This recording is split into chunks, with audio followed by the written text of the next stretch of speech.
Cairo. Nakapasok na tayo sa immigration. So, safe na po tayo. Hindi na tayo ma-offload kasi kinakabahan tayo lagi, di ba? Kung ma-offload ba or what. So,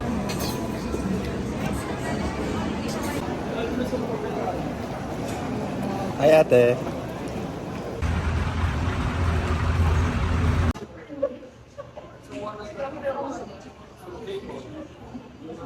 Di ba? Di TikTok sila. So, pupunta tayo aeroplano. We're boarding Cebu Pacific. Alam nyo ba guys that this is my first solo international travel. So, nakaka-excite because lagi akong may kasama every time na pupunta ako ng ibang bansa. Pero this time, for the first time in 37 years, sasala tayo.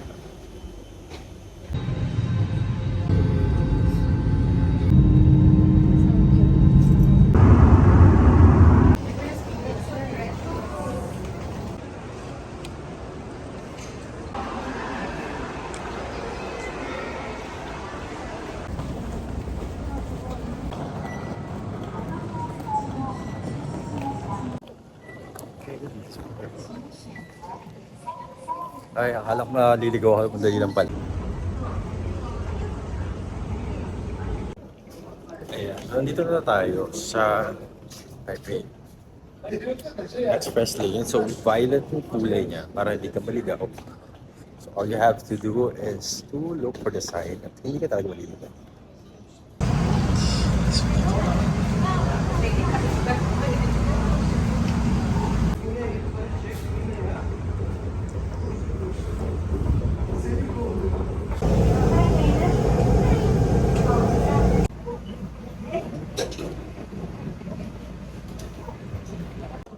So finally, I'm in Taipei already, Taipei City.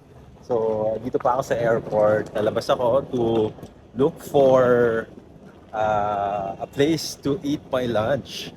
Kasi 4 o'clock pa yung check-in doon sa pag-i-stayan ko sa Datong District. Ayan, I'm exiting the Taipei main station. Try natin kumuha ng taxi or maglakad. Okay, na-feel ko na ngayon yung weather dito. Medyo mainit dito sa Taipei. No? Pareho lang ng Pilipinas. Ayan, kaka-exit lang natin dyan sa MRT na yan. So my God, ang init. Saan ako pupunta ngayon? So basta may daanan lang natin para diba, para makaalis na dito. Di ko alam kung saan ako pupunta. Pero I'll find a way.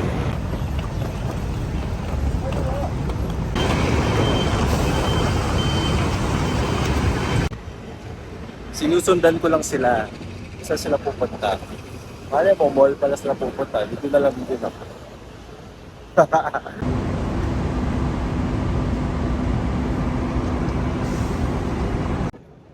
Guys, ang laki ng mall na to. Ito.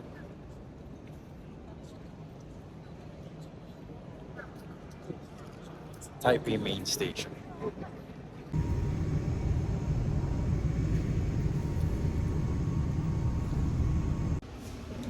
Ayan, so grabe mo talaga may bago ako dito sa country na ito kasi nga ang hirap ko sabi ng mga tao because maybe of the language barrier talagang kakaunti lang nag-English dito like dun sa taxi na sila ginawa ko doon is pinakita ko lang sa kanya yung address ng place kung saan ako mag-stay tapos yun, saka lang kami nagkaintindihan kasi ninavigate niya from his phone. So, ayun.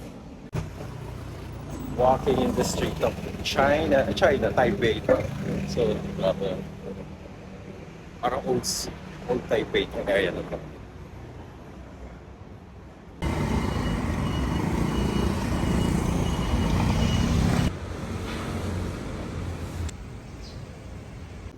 Andito tayo sa loob ng Baoan Temple. So, ayan yung Baoan Temple. So, siyempre tingin-tingin pa ako dito dahil curious tayo. Ganda no? Look at the place. Ayan, so nakakapagod maglakad-lakad dito sa Taipei Street. No? Taipei Street, dating district. Ang dami mga temples dito. So, ayun. Pahinga lang ako dito kasi nag-edit ako ng reels para may ma-post naman ako agad. So, ayun. So, mga gamit ko. Kapagod, di ba? Ang init dito, parang Pilipinas lang. Tapos, nakadoble pa ako. Tama, pawis sa pawis. Pawis sa pawis talaga. So, ayun. So, first day, wala naman tayong masyadong gagawin. So, tomorrow pa onwards, mas marami talaga.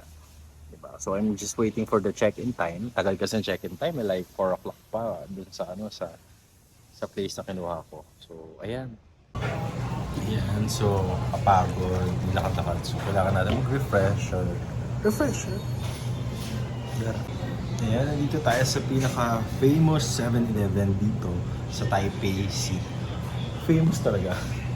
Siyempre kaya tayo nandito kasi nga gusto natin ng convenience. So nakakapagod maglakad dyan sa kalye ng Taipei, di ba? Pahinga tayo sigit dito, tapos ayun, check lang ng Viber, work ng konti, ganyan. Reply. Ayan. So,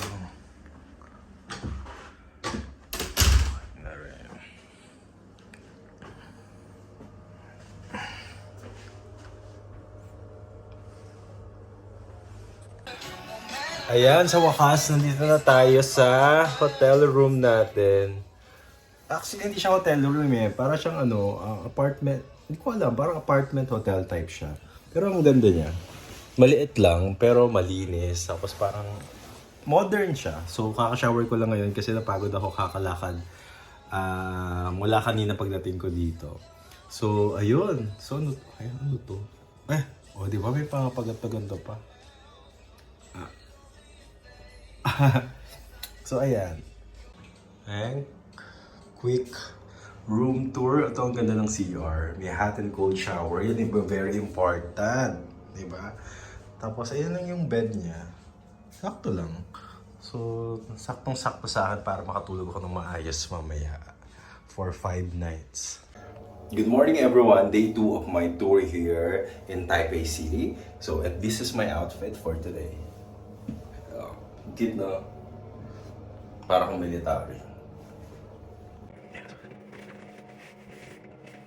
So dito sa Taipei, medyo mainit kapag September, di ba? Lumalamig pa lang kapag November onwards.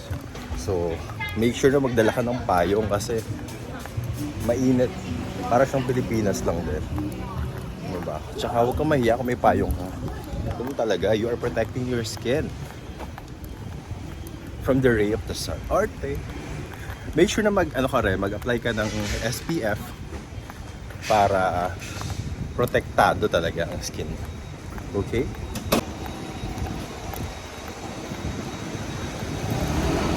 Kahit maliit na payong na ganito.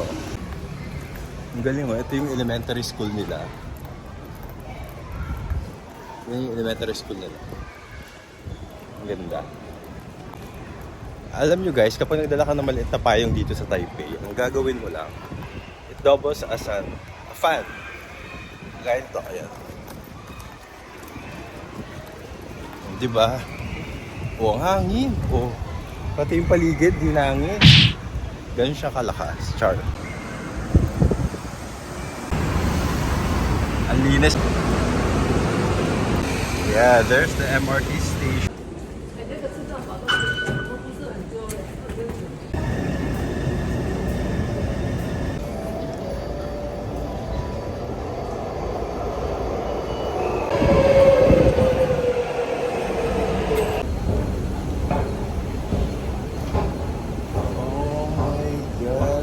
There's the Taipei 101.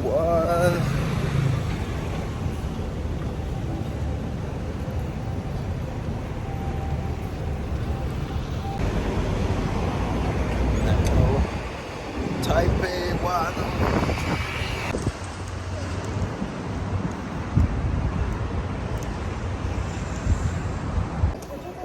I'm here inside the mall in Taipei 101. Talagang more on luxury brands yung makita mo dito sa loob. Ganda ng mall, super laki. Social, parang sa Singapore, may gantong mall din siya. Kaya lang nagugutom ako, so I'd like to eat.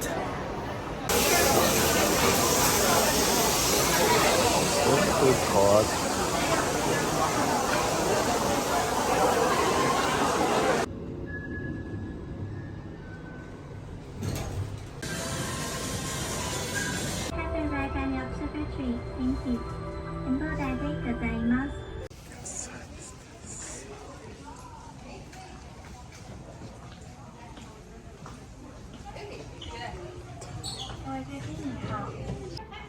Okay, 3, 2, 1.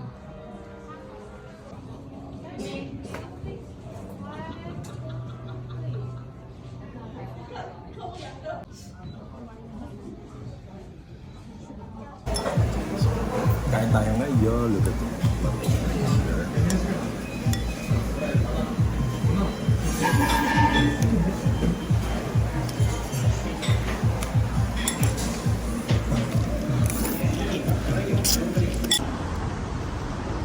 Ayan. We're done dito sa Taipei 101. So punta naman tayo sa ibang places naman dito na pwede natin bisitahin sa Taipei City. So, ang ganda ng Taipei 101, di ba? So, taas, grabe.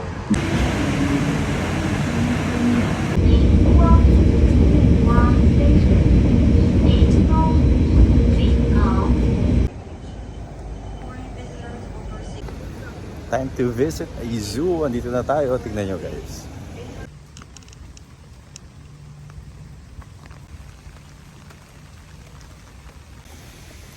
Pakatahimik naman sa zoo na to. Wala pa ako nakikita animals kahit isa.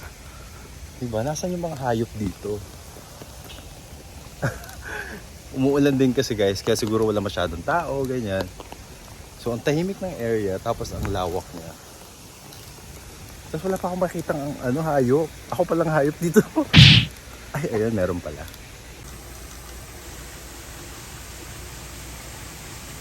Meron namang gato sa Pilipinas. Diba, niluluto pa nga ito, yung ginagawang adobo. Adobong itik.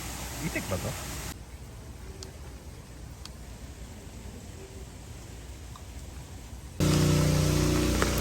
Katakot naman dito, Gili.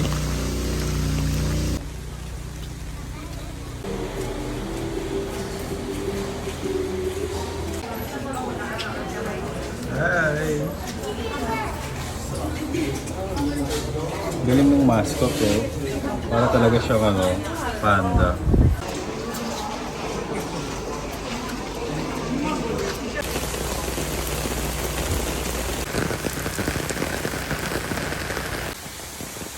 Ay, ano yun?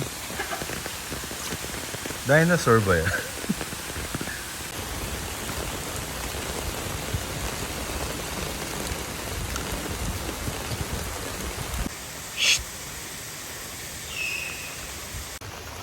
Ang sarap na ito. Milk tea siya, royal milk tea. Mabibili siya sa 7-Eleven dito. So naka-4 na yata ako na ganito in my second day here. Oh.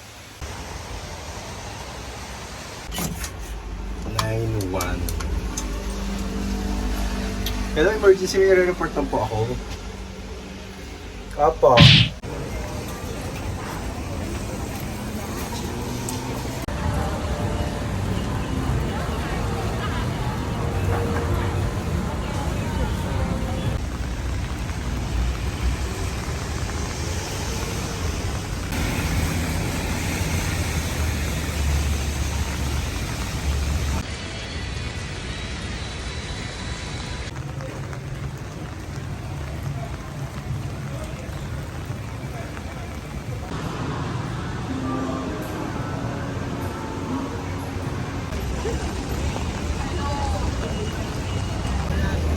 Dito tayo guys sa Ximending Street or Ximen Station.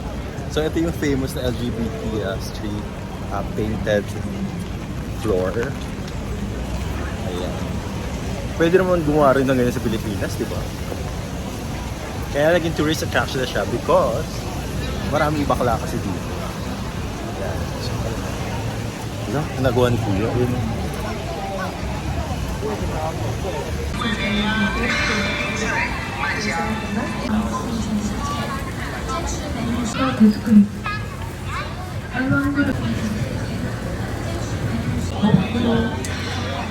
403